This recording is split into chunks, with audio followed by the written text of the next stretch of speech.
Assalamualaikum warahmatullahi wabarakatuh. Perkenalkan, nama saya Dwi Naryana dengan NPM 2017-21500179, perwakilan dari kelompok 2. Di sini saya akan izinkan saya untuk menguraikan mengenai laporan penelitian, di mana laporan penelitian merupakan salah satu dari sistematika karya ilmiah. Tugas ini ditujukan kepada Bapak Irwan Siagian, MPD, untuk memenuhi nilai tugas dari beliau. Selamat menyaksikan.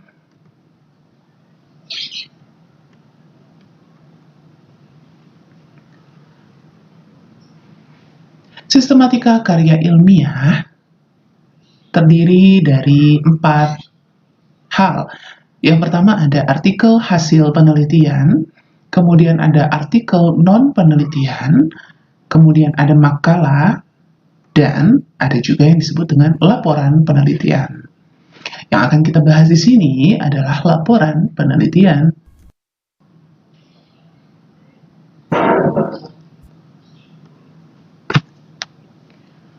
Laporan penelitian menurut Creswell tahun 2012, sebuah laporan penelitian merupakan penyelesaian studi yang melaporkan sebuah penyelidikan atau eksplorasi masalah, identifikasi pertanyaan yang akan diselesaikan, dan termasuk data yang dikumpulkan, dianalisis, ditafsirkan oleh peneliti. Menurut Dyson Unique 2016, laporan penelitian ialah media yang mengkomunikasikan antara peneliti dengan masyarakat, sehingga hasil yang diperoleh sesuai dengan kepentingan penelitian yang dilakukannya.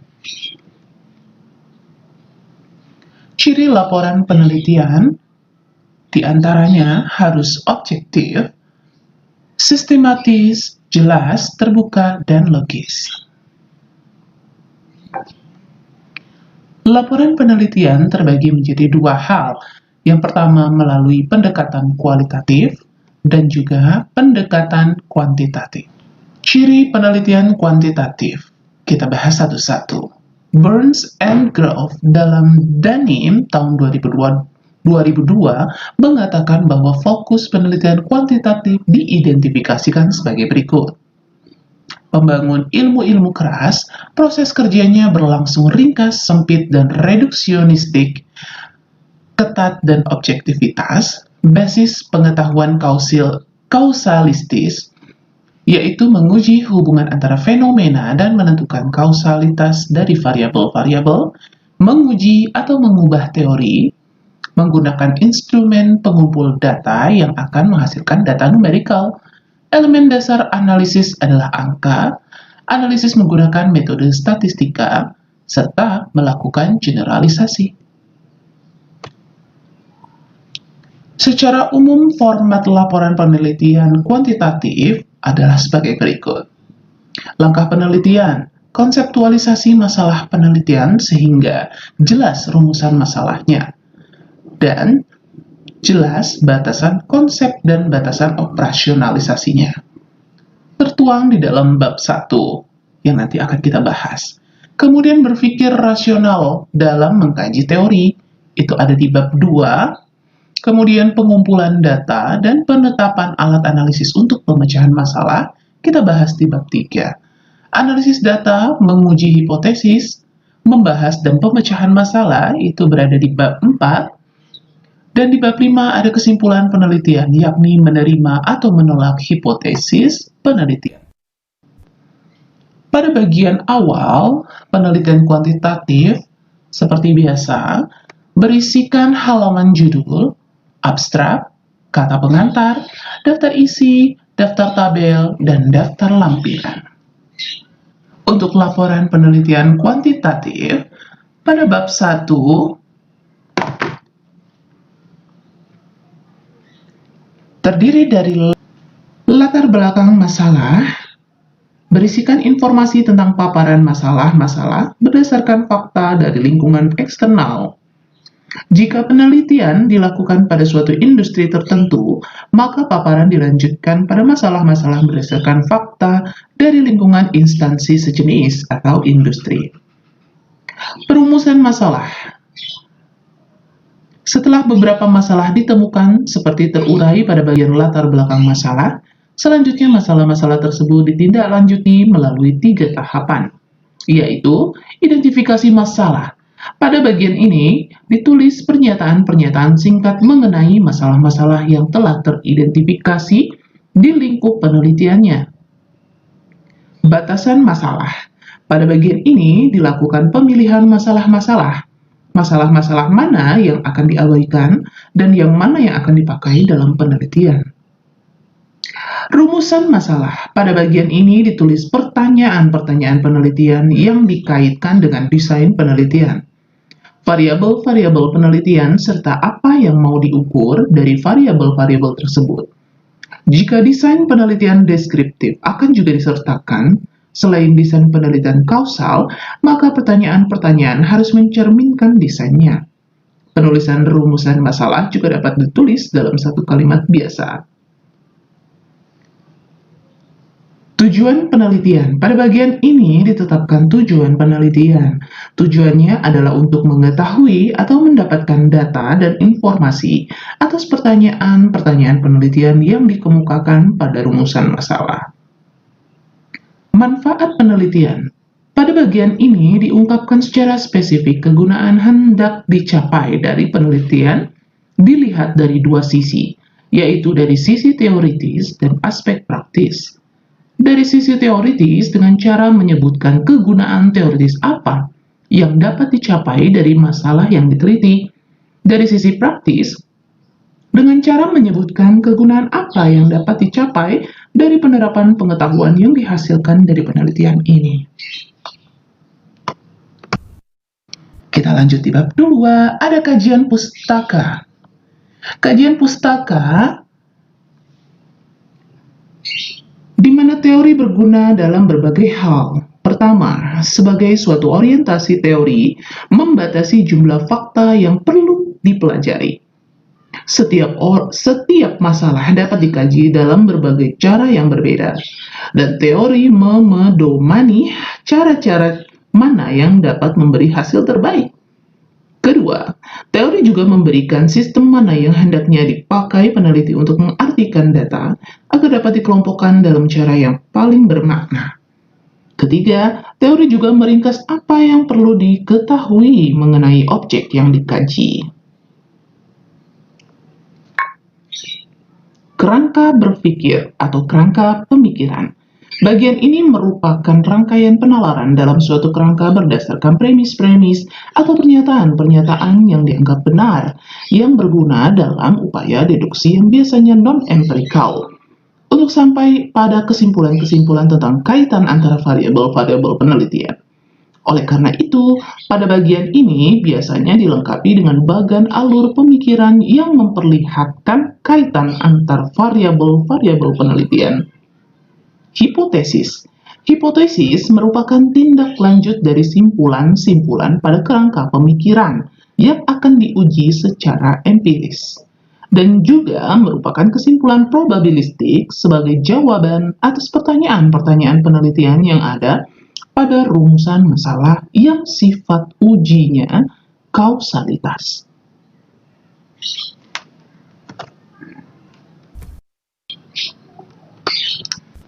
Pada bab 3, metode penelitian terdiri dari desain penelitian, operasionalisasi variabel, sumber dan cara penentuan data, dan metode analisis. Desain penelitian kita jelaskan kembali. Disesuaikan dengan jenis penelitian kuantitatif, peneliti menyatakan desain apa yang akan dipakai dalam penelitiannya. Apakah desain eksploratory, deskriptif, atau kausal?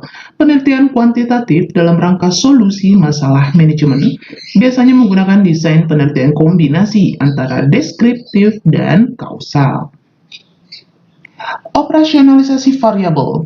Pada bagian ini berisi tabel-tabel tentang uraian setiap variabel penelitian menjadi dimensi-dimensi, dan dari dimensi-dimensi menjadi indikator-indikatornya. Setiap indikator ditetapkan satuan pengukuran serta skala pengukurannya. Penguraian variabel menjadi dimensi hendaknya berdasarkan pada teori atau konsep-konsep yang telah ditetapkan pada bab 2. Sedangkan indikator dapat ditetapkan sendiri atau dari penelitian terdahulu. Sumber dan cara penentuan data.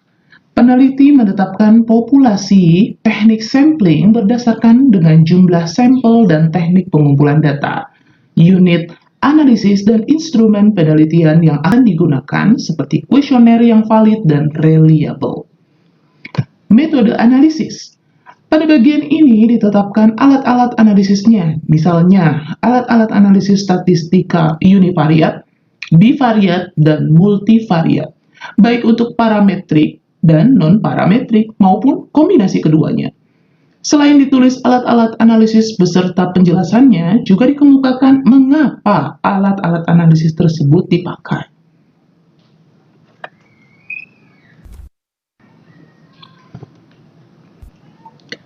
Pada bab 4, ada analisis. Pada bab 4, analisis terdiri dari gambaran objek penelitian, uji persyaratan data, analisis dan pembahasan, serta pemecahan masalah. Gambaran objek penelitian pada bagian ini dipaparkan secukupnya tentang objek penelitian. Tujuannya adalah agar pembaca dapat mengetahui mengenai objek yang diteliti. Bagian ini sifatnya opsional, tergantung dari tingkat kepentingan atau manfaatnya. Kita lanjut ke uji persyaratan data. Data kuantitatif yang akan dianalisis dengan alat, misalnya regresi linear berganda, di mana regresi linear berganda terbaik bersifat blue. Maka error term harus diuji normalitas, heteroskedastisitas, atau autokorelasi, serta uji multikolinearitas atas variabel-variabel independennya. Kita masuk ke analisis dan pembahasan. Nah, pada bagian analisis, data yang berhasil dikumpulkan dan lolos uji selanjutnya akan dianalisis. Hasil dari proses analisis selanjutnya dipakai untuk dibahas lebih lanjut. Tahapan analisis data biasanya dimulai dari analisis univariat yang mendeskripsikan setiap variabel penelitian baik secara kuantitatif seperti penggunaan metode statistik. Juga dilengkapi dengan deskripsi secara kualitatif, lalu dilanjutkan dengan analisis kuat hubungan dan besar pengaruh antar variabel. Pembahasan. Pada bagian ini, data yang telah diolah dan dianalisis akan dibahas. Pembahasan diutamakan pada hasil analisis yang dinilai bermasalah. Sedangkan yang dianggap sudah baik tidaklah perlu dibahas lagi. Agar pembahasan dapat dikatakan lengkap dan komprehensif, hendaknya diupayakan agar mampu menjawab pertanyaan-pertanyaan seperti mengapa, bagaimana, kapan, dan sebagainya. Pemecahan masalah. Nah, pada bagian ini diusulkan sebuah tahapan pemecahan masalah atas permasalahan yang dianggap paling bermasalah, yaitu yang telah dilakukan pembahasannya tadi di atas ya. Jika kualitas layanan yang perlu dicarikan solusinya, maka yang perlu diperhatikan adalah apakah pemecahan masalah akan dilakukan pada tingkat yang sifatnya strategis atau operasional atau teknis. Jika pemecahan masalah ada pada tingkat strategis, maka usulan pemecahan masalah juga ditujukan pada manajemen tingkat strategis. Jika pemecahan masalah ada pada tingkat operasional, maka usulan pemecahan masalah juga ditujukan pada manajemen tingkat operasional.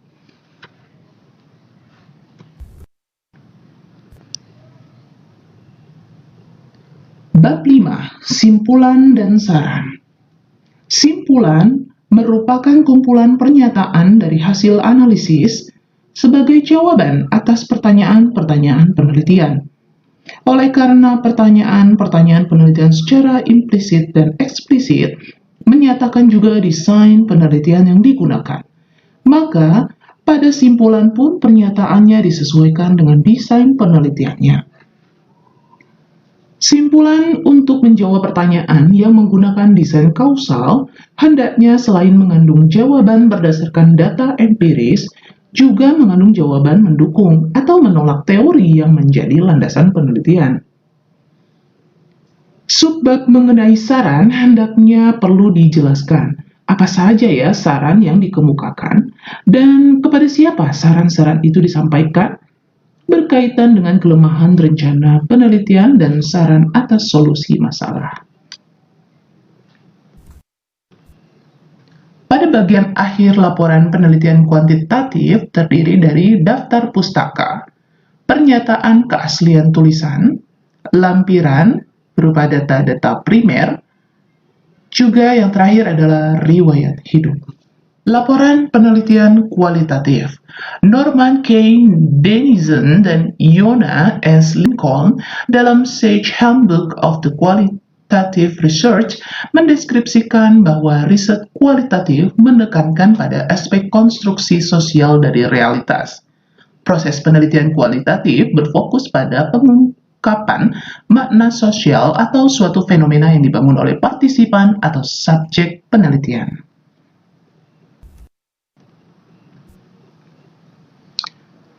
Creswell 2008 mendefinisikannya sebagai suatu gejala sentral. Untuk mengerti gejala sentral tersebut, peneliti mewawancarai peserta penelitian atau partisipan dengan mengajukan pertanyaan-pertanyaan umum dan agak luas. Informasi yang disampaikan oleh partisipan kemudian dikumpulkan. Informasi tersebut biasanya berupa teks. Data yang berupa kata-kata atau teks tersebut kemudian dianalisis. Hasil analisis itu dapat berupa penggambaran atau deskripsi atau dapat pula dalam bentuk tema-tema. Dari data itu, peneliti membuat interpretasi untuk menangkap arti yang terdalam. Sesudahnya, peneliti membuat permenungan pribadi dan menjabarkannya dengan penelitian-penelitian ilmuwan lain yang dibuat sebelumnya. Hasil akhir dalam penelitian kualitatif dituangkan dalam bentuk laporan tertulis. Format penulisan terbagi menjadi 3, bagian awal, bagian isi, dan bagian penutup atau bagian akhir. Pada bagian awal, laporan penelitian kualitatif berisikan halaman judul, abstrak, kata pengantar, daftar isi, daftar tabel, daftar gambar, dan daftar lampiran. Kita masuk ke bagian isi. Bab 1, pendahuluan. Bagian ini memaparkan gambaran umum arah penelitian, sehingga melalui hal itu diketahui latar belakang, fokus penelitian dan perumusan masalah, tujuan masalah atau tujuan penelitian, kemudian ada paradigma dan kegunaan penelitian. Latar belakang penelitian. Bagian latar belakang menggambarkan secara utuh dan menyatu tentang tema sentral masalah yang dikaji, mekanisme proses timbulnya masalah tersebut, motivasi yang mendasari dilakukan penelitian, dan harapan yang diinginkan dari pelaksanaan penelitian. Tema sentral masalah yang menjadi kajian dalam penelitian bersifat kondisional atau situasional yang di dalamnya terdapat tantangan, tuntutan, dan kesempatan. Sehubungan dengan hal itu, tidak jarang dalam pengungkapan tema sentral masalah penelitian, diungkapkan terlebih dahulu fenomena atau gejala yang dihadapi serta akibatnya. Mekanisme timbulnya masalah yang diungkapkan dalam latar belakang masalah juga memaparkan proses terjadinya masalah dari awal sampai dewasa ini yang belum tersentuh secara lengkap dan utuh dalam suatu bidang ilmu sehingga menjadi masalah dalam kehidupan manusia. Rumusan masalah atau fokus penelitian. Pokok permasalahan atau fokus penelitian ditentukan dengan memilih pokok permasalahan yang diungkapkan pada awalnya sangat umum dan berlanjut kepada uraian yang lebih bersifat spesifik. Fokus penelitian menggambarkan rincian pernyataan atau topik-topik pokok yang akan diungkapkan melalui penelitian. Apabila digunakan rumusan masalah fokus penelitian berisi pertanyaan-pertanyaan yang akan dijawab dalam penelitian dan alasan diajukannya pernyataan. Pernyataan-pernyataan ini diajukan untuk mengetahui gambaran apa yang akan diungkapkan di lapangan.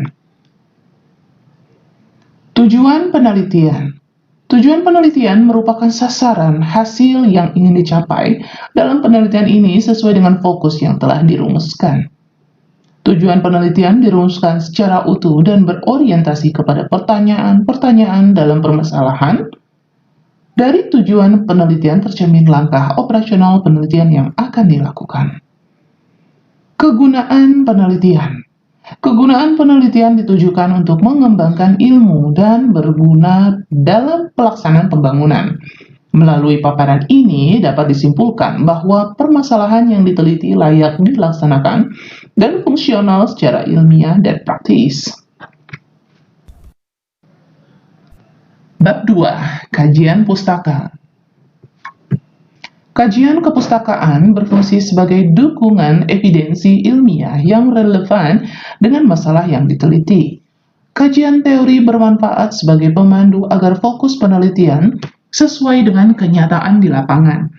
Di samping itu, landasan teori bermanfaat untuk memberikan gambaran umum tentang latar penelitian dan sebagai bahan pembahasan hasil penelitian. Peran landasan teori dalam penelitian kualitatif jauh berbeda dengan penelitian kuantitatif. Penelitian kuantitatif berangkat dari teori ke data, serta berakhir pada penolakan atau penerimaan teori yang diajukan. Sedangkan penelitian kualitatif, peneliti bertolak dari data, memanfaatkan teori sebagai bahan penjelas dan berakhir dengan suatu teori. Bab 3. Metode penelitian terdiri dari pendekatan dan jenis penelitian, kehadiran peneliti, lokasi penelitian, sumber data, analisis data, pengecekan keabsahan data, sampai dengan tahap penelitian. Bagian ini memaparkan tentang metode serta langkah-langkah penelitian secara operasional. Pendekatan dan jenis penelitian. Penjelasan tentang hal tersebut. Orientasi teoritik sebagai dasar berpikir, memahami makna dari suatu fenomena serta jenis penelitian. Pendekatan yang digunakan yaitu pendekatan kualitatif. Sedangkan orientasi teoritik yang dapat digunakan dalam penelitian kualitatif adalah fenomenologis, interaksi simbolik, kebudayaan, etnometodologis, serta hermeneutik. Jenis penelitian yang dapat dilakukan yaitu etnografis, studi kasus, grounded theory, interaktif, ekologis, partisipatoris, dan sebagainya. Kehadiran peneliti. Peneliti bertindak sebagai instrumen utama, oleh karena itu, kehadiran peneliti di lapangan dapat penelitian kualitatif mutlak diperlukan. Instrumen lain selain peneliti dapat dilakukan, tetapi fungsinya hanya sebagai pendukung data yang telah dikumpulkan peneliti. Lokasi penelitian. Paparan tentang lokasi penelitian menyangkut dengan identifikasi karakteristik lokasi, alasan memilih lokasi, serta cara peneliti memasuki lokasi tersebut. Uraian tentang lokasi juga dilengkapi dengan letak geografis, bangunan fisik atau peta, struktur organisasi, program, serta keadaan keseharian. Sumber data. Nah, di bagian ini dipaparkan data yang dikumpulkan. Karakteristik serta subjek dan informan penelitian, teknik pengumpulan data, teknik yang digunakan untuk menjamin kredibilitas data, pengambilan sampel. Pengambilan sampel dalam penelitian kualitatif dikenakan pada situasi subjek, informan, dan waktu. Tujuan pengambilan sampel dalam kualitatif adalah mendapatkan informasi sebanyak mungkin. Analisis data. Bagian ini diuraikan proses pelacakan dan pengaturan secara sistematis transkrip, wawancara, catatan lapangan, dan bahan lain agar peneliti dapat menyajikan temuannya.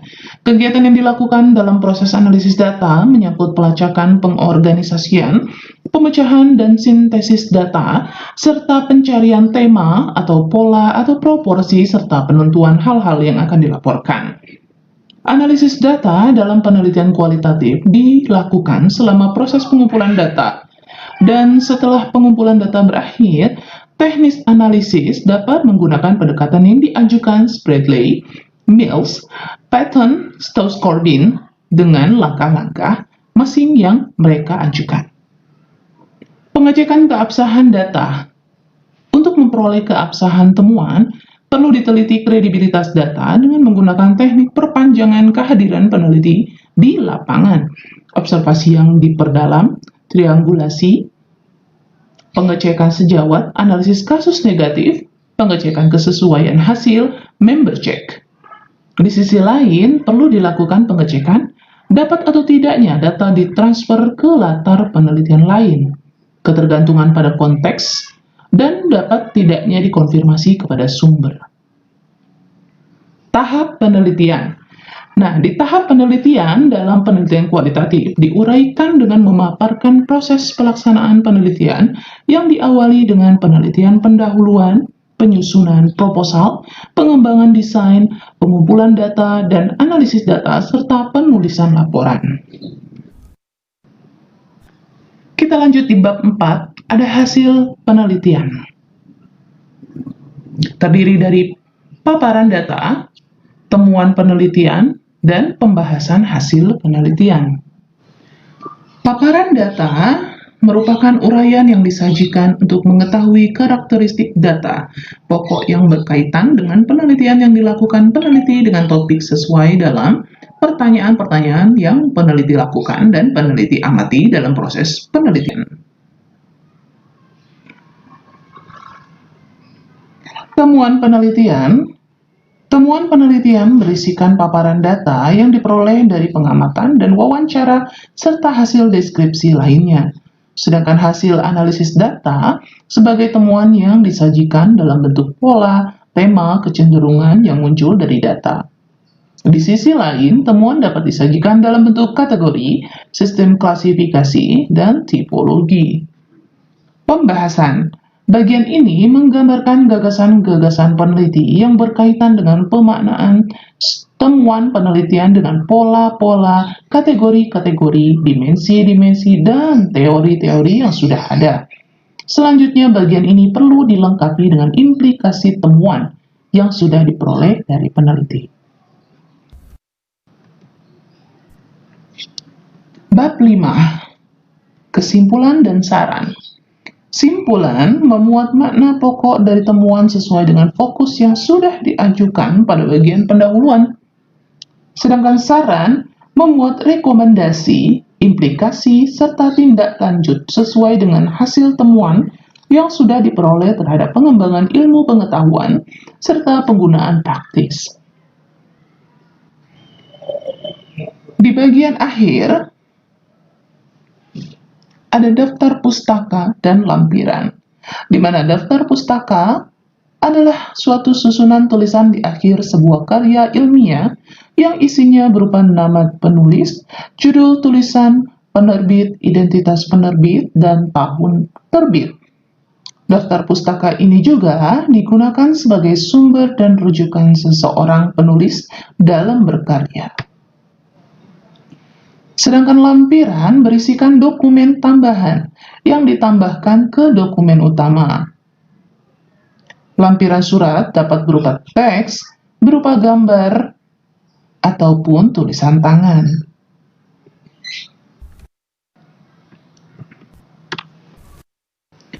Adapun perbedaan penelitian kualitatif dan kuantitatif yang sudah dijelaskan seperti halnya uraian di atas tadi, di dalam tabel berikut ini kita bisa melihat bagaimana sih perbedaan penelitian kualitatif dan kuantitatif secara ringkas.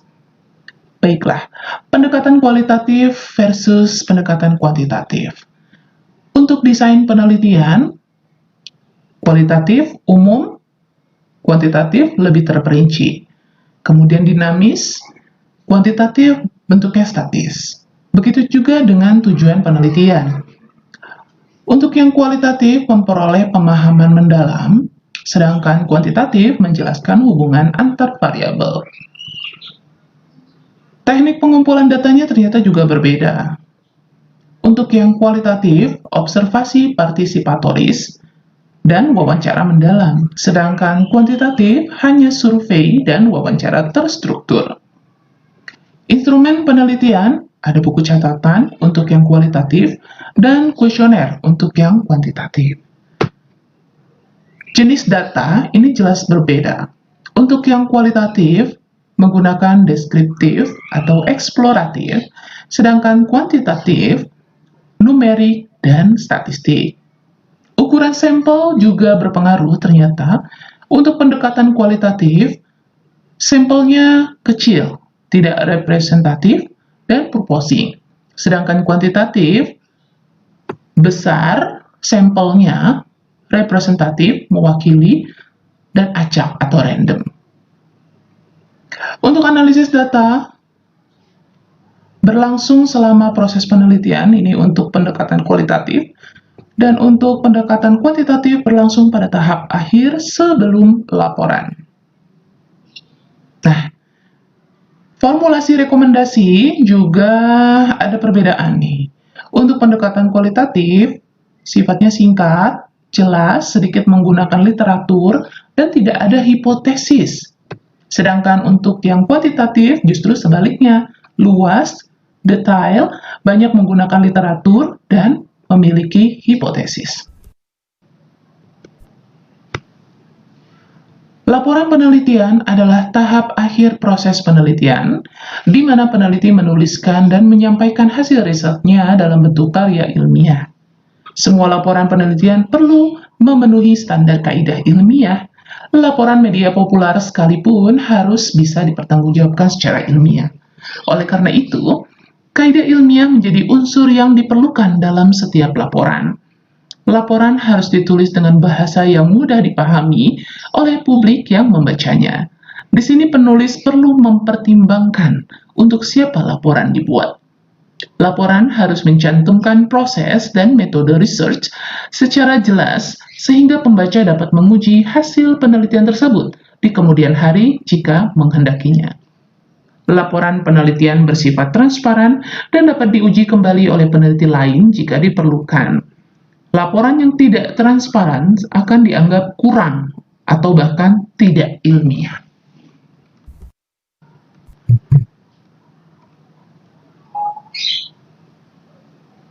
Oke, terima kasih banyak yang sudah menyimak uraian singkat mengenai laporan penelitian ini, yaitu ada dua hal mengenai laporan penelitian kuantitatif dan laporan penelitian kualitatif. Semoga bermanfaat, dan akhir kata, wassalamualaikum warahmatullahi wabarakatuh.